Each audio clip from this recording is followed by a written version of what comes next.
Oops, we're a little loud. Hello? That's to call Okay. the meeting to order. Okay, we'll call the General Purposes Committee meeting to order. May I have a motion on the minutes? So moved. Moved and seconded. Discussion, any errors or omissions? All those in favor? Any opposed? That's carried.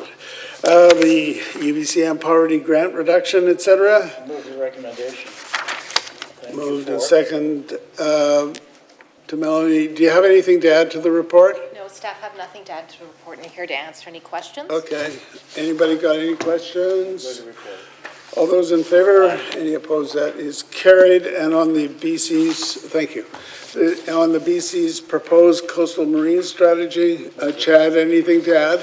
Nothing further to add, Mr. Chair. Move the recommendation. Moved and seconded. Yeah, it seems like a pretty positive move. I've got a number of speakers here. Councillor Liu. Thank you. Thank you for this. I think that this sounds really interesting and exciting. On page GP 23 on item number 7, it says there's a growing desire among local residents to use and access coastlines more sustainably. Did we do some sort of a study, or is this anecdotal? Through the chair to Council Liu, it's the feedback we're getting from the community in general. It's not some study that we've done, but the feedback is coming from the general use of parks around the city and the desire to not only use those spaces, but acknowledgement of sustainable uses for those areas, specifically the coastline. Okay, Councillor Wolf. Thank you, Your Worship. A couple of comments, and then I'll put a suggestion up there for an amendment, but I'll hear the rest of the discussion because there's still 3 more speakers at least. I found reading the whole document quite rich. It had a lot of kind of charge statements that like they sounded nice, but not really commitments. One such that I'll raise attention to was on our page 52, 53. It was under the section, back up to the heading, under policy intentions. And on page 52, the bottom right corner there, it talks about evaluate the need for comprehensive coastal zone legislation. At the end of the section on the following page, 53, the last paragraph there, it says, in addition to exploring, and that's my word here, exploring the development of new legislative tools.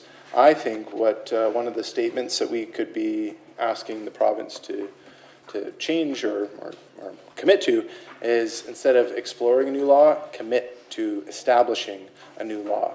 I do note in this section, they mention there's other strategies that they're going to consult and maybe use some of the laws in those strategies to apply to coastal, but I think there should be a commitment to actually establish actual legal reforms in this strategy.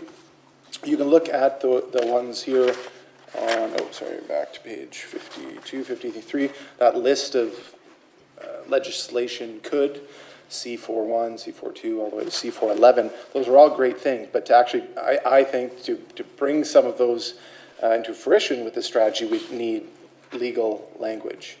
And you can look at Washington, Nova Scotia, California, any coastal jurisdiction in North America already has a strategy and laws. BC is the outlier. And you could look at some of the example, Washington, one of their laws is that there's no net loss of ecological function. Nova Scotia and California both have laws that prohibit development in coastal zones without either provincial approval or state permits. So I would like, when I hear the other discussion first, us to add an 8th point here, staff comment, on the requirement for commitment to a law. Do you have any comments at this point to staff? Do you feel that was already in your? Through the chair to Councillor Wolf, this is the first attempt at the draft strategy. The ultimate goal, if it's not explicit in the strategy, is to have, and we will see some sort of regulation coming out of this further down the road. If committee or council would like to add that now in a comment, certainly we can facilitate that. Okay, so you can come back to me at the end. Thanks. Councillor Day. Thank you very much, Mayor Brody. Sorry. mid-sneeze there, I apologize. I read it from end to end, and I saw a number of times that the cumulative effect of various things that are going on, such as, and I'm thinking about the LNG plant at Tilbury and, of course, the expansion of Roberts Bank. But there isn't any mention of dealing with that exact, issue where we have this spot, like you'll have one development come in and another development come in, but the cumulative effect is never really addressed. It's mentioned, but it's not, and I'm wondering if that isn't something that we should have in our, since we're so affected by what's happened with the jet fuel, the LNG, and then Roberts Bank, and it's affecting the wildlife, it's affecting the environment. So should we maybe have some stronger wording for that? Through the chair to Councilor Day, I'll just make reference to number 5A. Staff felt as well that was important, so we did consider that comment in there. Yeah. However, if committee wanted to adjust that comment, we obviously can facilitate that change as well. Yeah, well, maybe that, yeah, I guess that, because other means than BCEAO, yeah, I would sure the heck agree with that. I mean, BCEAO has just let us down something fierce, and I mean, we actually, when I was with Vapor, we sued them because they did such a terrible job of protecting the environment. Now, there has been some changes made, but there's certainly room for more improvement. Well, let me just mull on that for a second. I'm just wondering if there's a way we can make that a little stronger. So, thank you. Councillor Galanders. Thank you, Your Worship. I was looking on page 39 of that report from the government. Sorry, I just turned you off. Okay. Thanks. I was looking at so on page 39, it addresses the plastics in the ocean.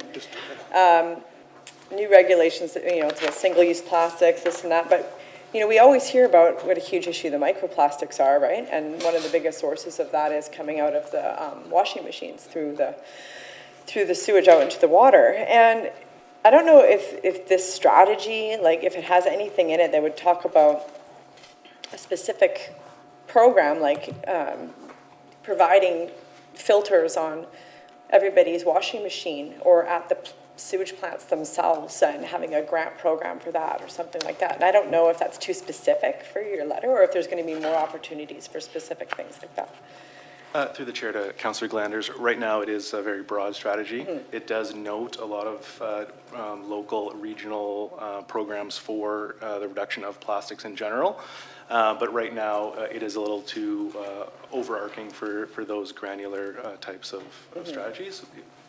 At some point in the future, it could get there with new regulations as well as the legislation that would be proposed along with the strategy, I would suggest. That's great.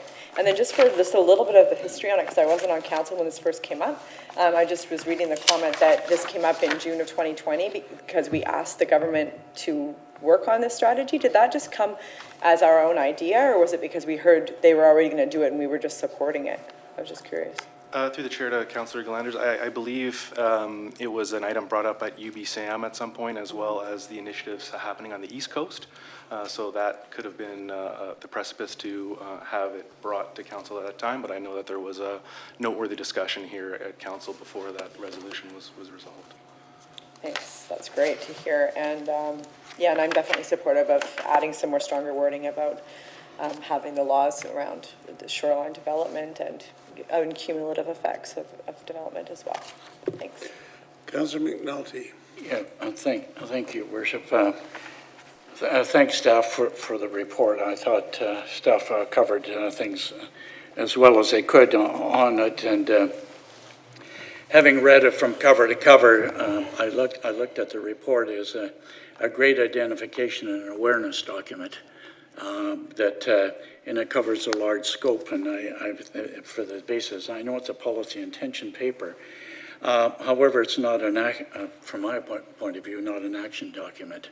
And I think we've got to put some actions into these things.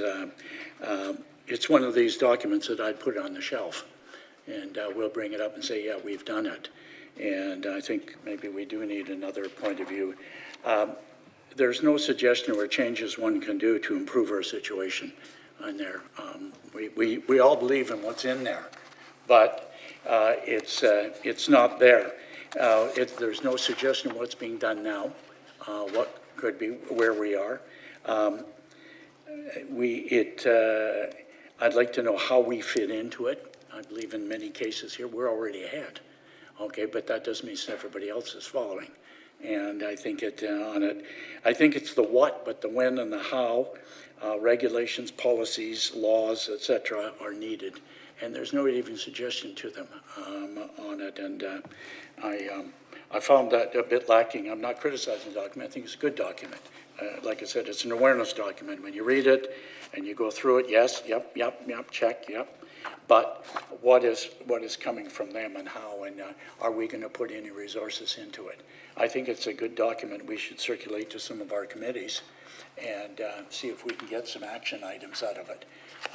And what further can we do?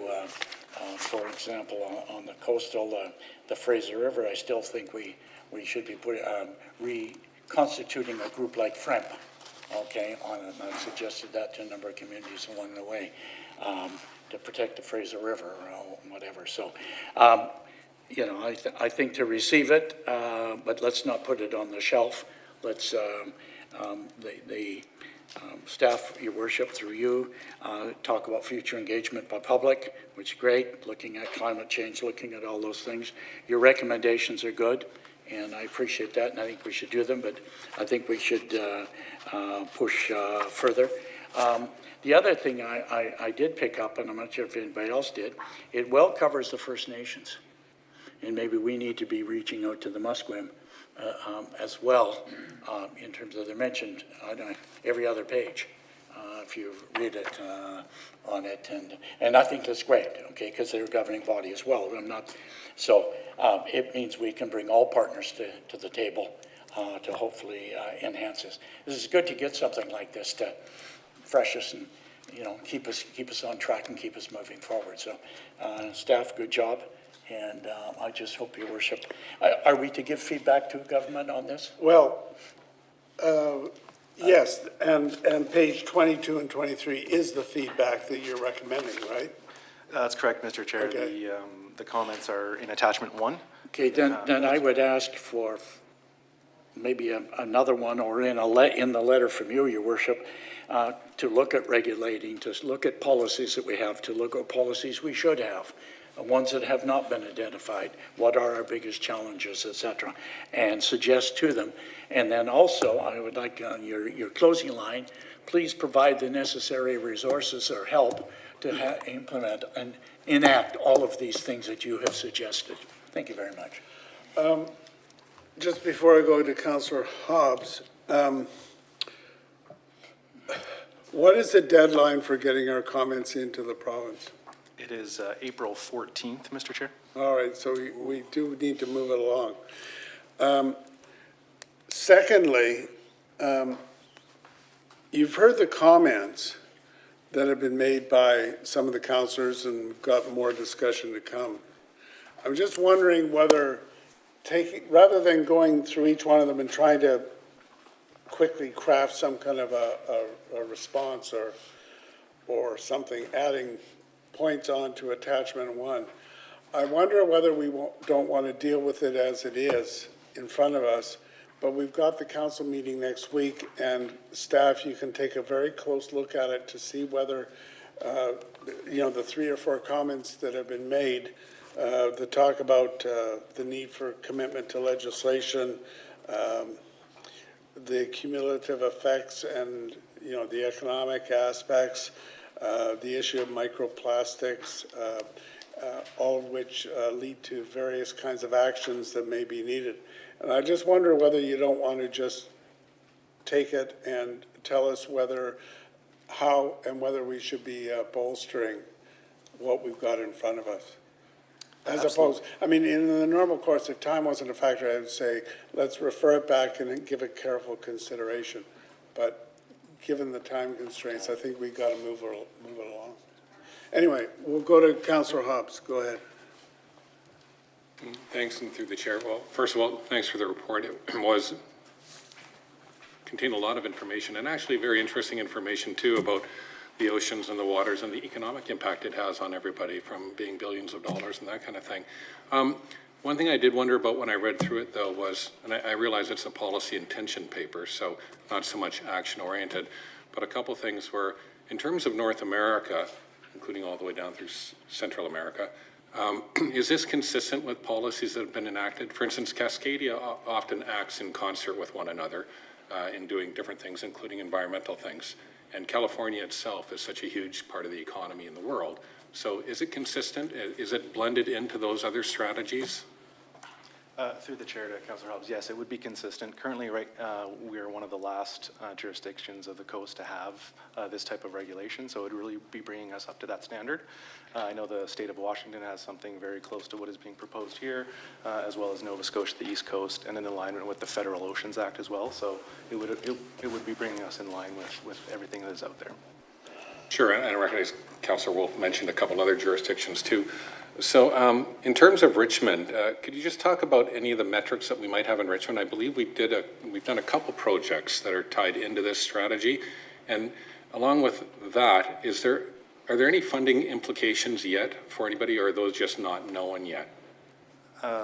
Through the chair to Councillor Hobbs, the funding implications right now, likely what we're going to see in the future associated with this strategy is going to be some sort of fund or opportunities to apply for funds coming out of that. The province is going to need a lot of help with a lot of these 30 intentions as well, so we'll see that eventually. The funding out there right now is largely existing provincial and federal funding that we take advantage of.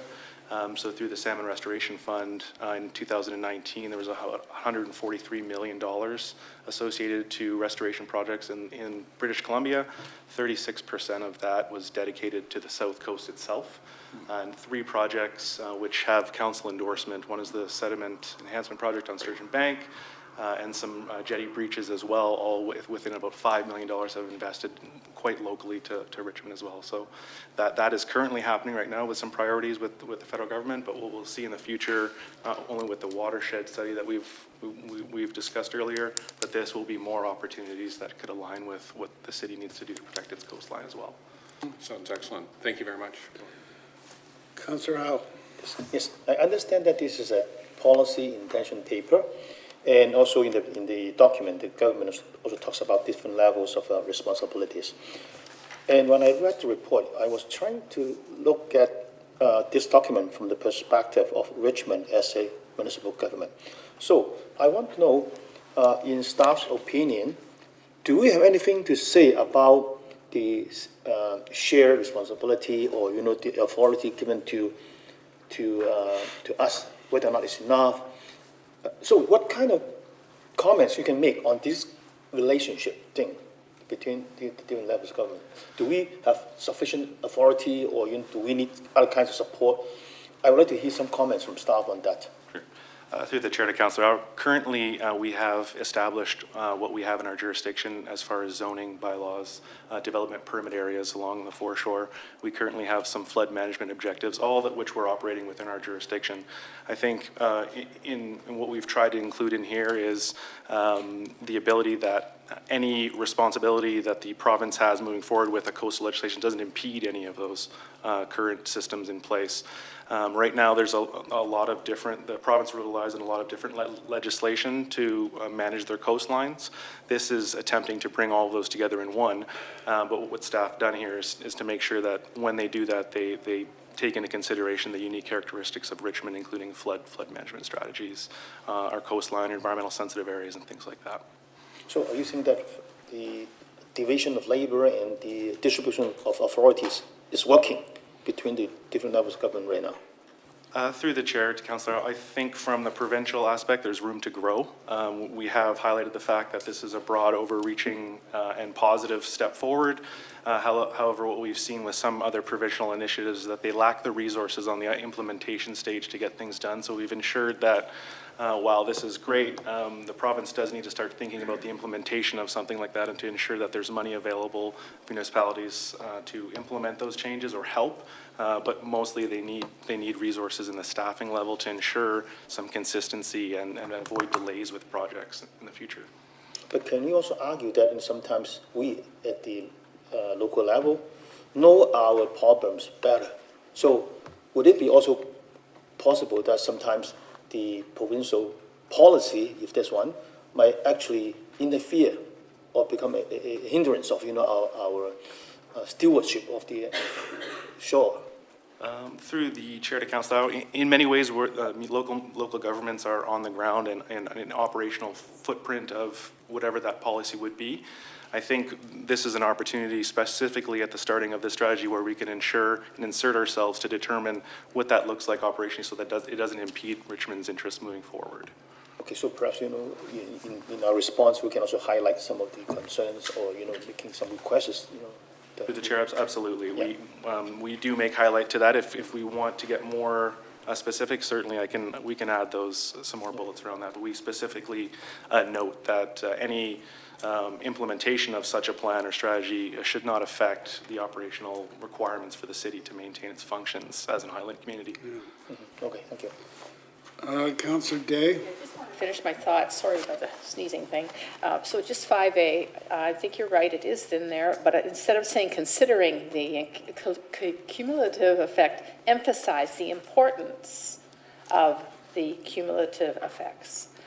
I think that's really, it has to be a little stronger. And I also want to note, this is a great report. I think everybody should read it. And I'm wondering, on page 31, it says that they're keen to have us contribute and the public to contribute our knowledge and insight on their Government Together BC link. And I wonder if we shouldn't put that on our website and have the link so that if the public, want to, put in their 2 cents worth, they can do that. Is that something we could do? Well, you can take that as under advisement, see what you can do. Okay, thank you, Mr. Chair.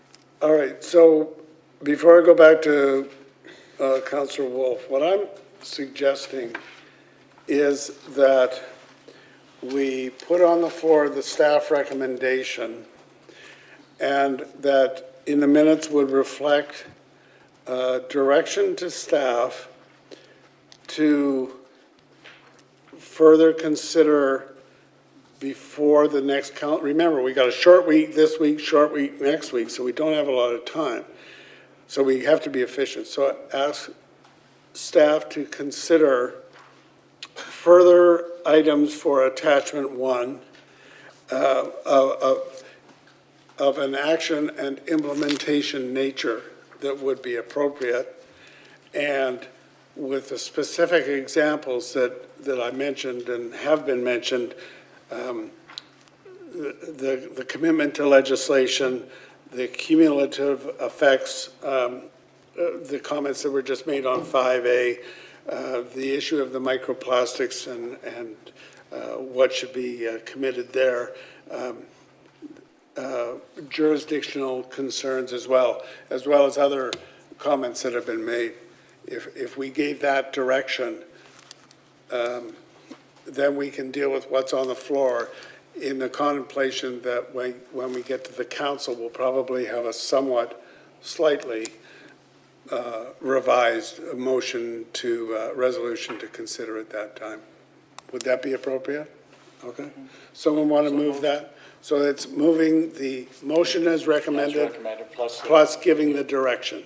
Yep, so moved. Okay. I've got Councillor, okay, so that's moved and seconded. Councillor Wolf. Thanks. Just to clarify the process, because I know we've had other changes, amendments made at committee level, but then we go to the council meeting and those changes only show up in the minutes of that item, not changed in the actual document. So I'm curious, would staff be able to bring to the council meeting, would it be an extra attachment? Would it be modified attachment 1, as opposed to just having these 4 suggestions in the minutes section from GP? My suggestion, I think that's a really important point. I think the minutes, it should be in the agenda for the council meeting, the whole thing of what we just talked about.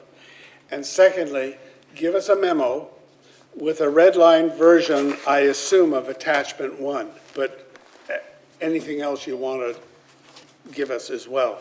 So that would be then, we'd have the agenda, the full motion, we would have the memo referred to and the original report referred to. Okay? Other comments, question? Okay, all those in favor? Aye. Any opposed? That's carried. Okay, that does it for GP. Someone move adjournment? Okay. And just give me a second, we'll call to order the finance. Finance. Yeah.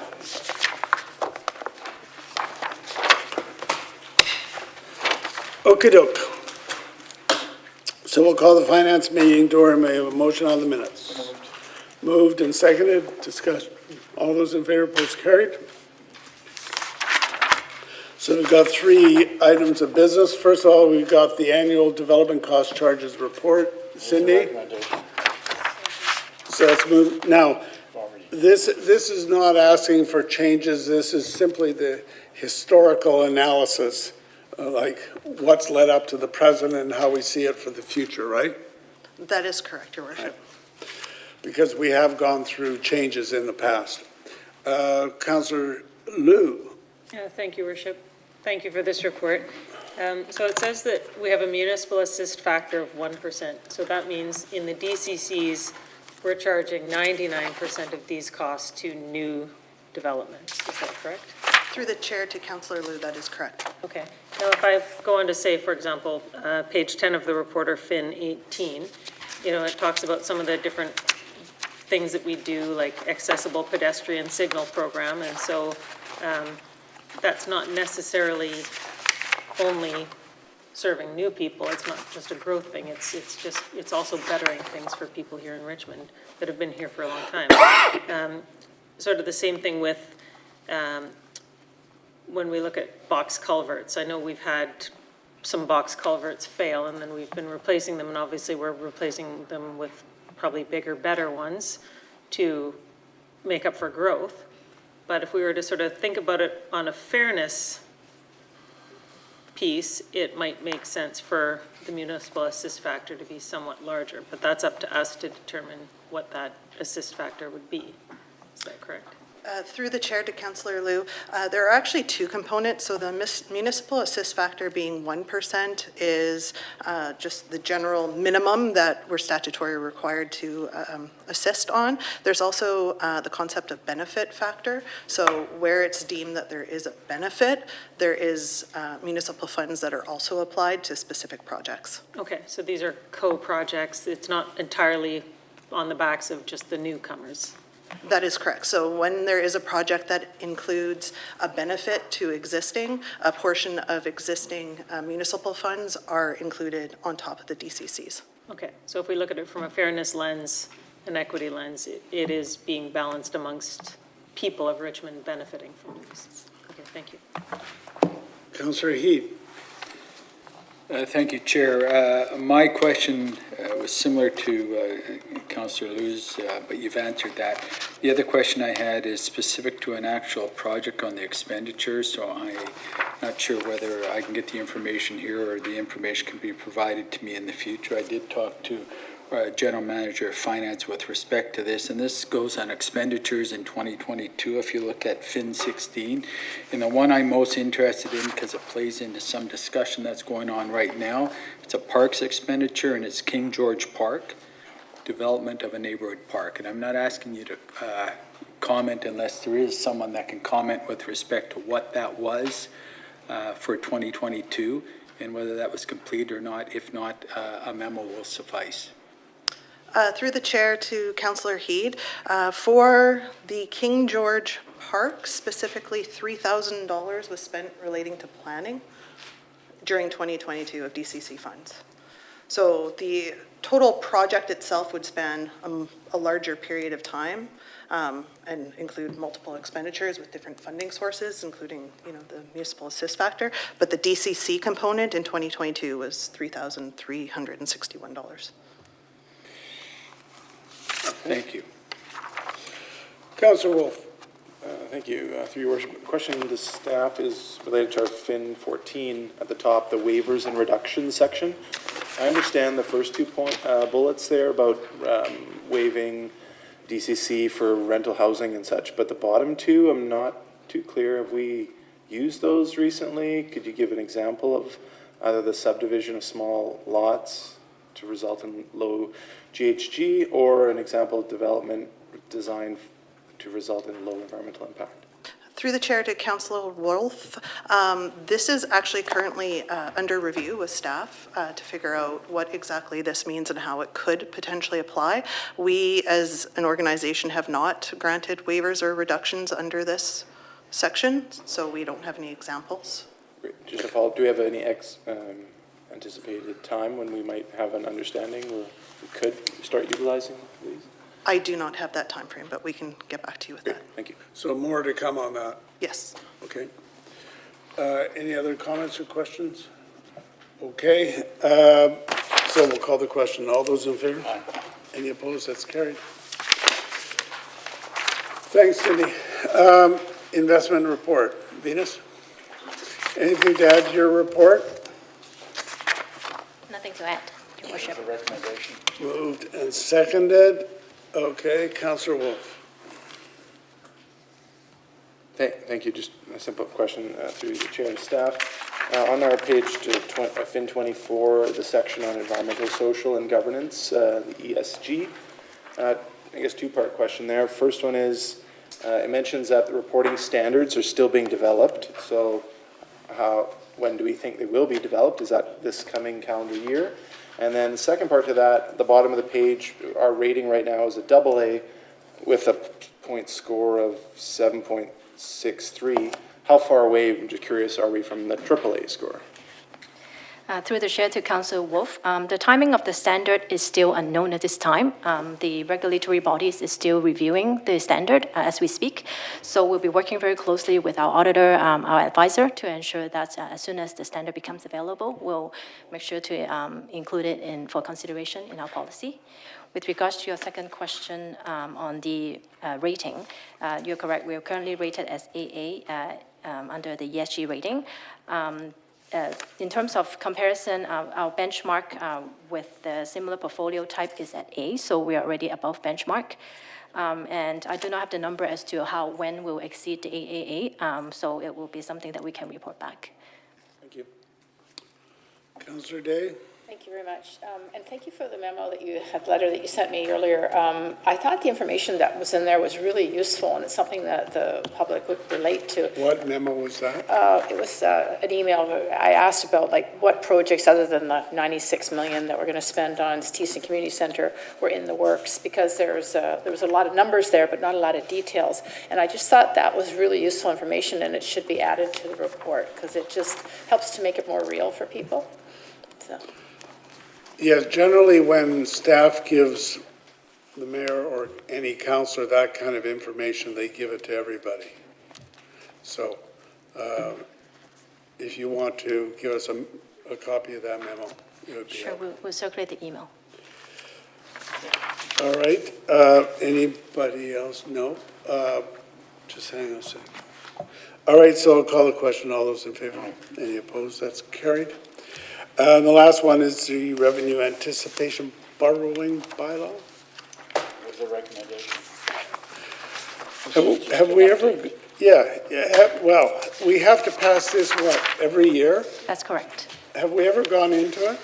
No, we have never utilized the line of credit. It's just there as an emergency measure. Protection. Yeah, exactly. Protection.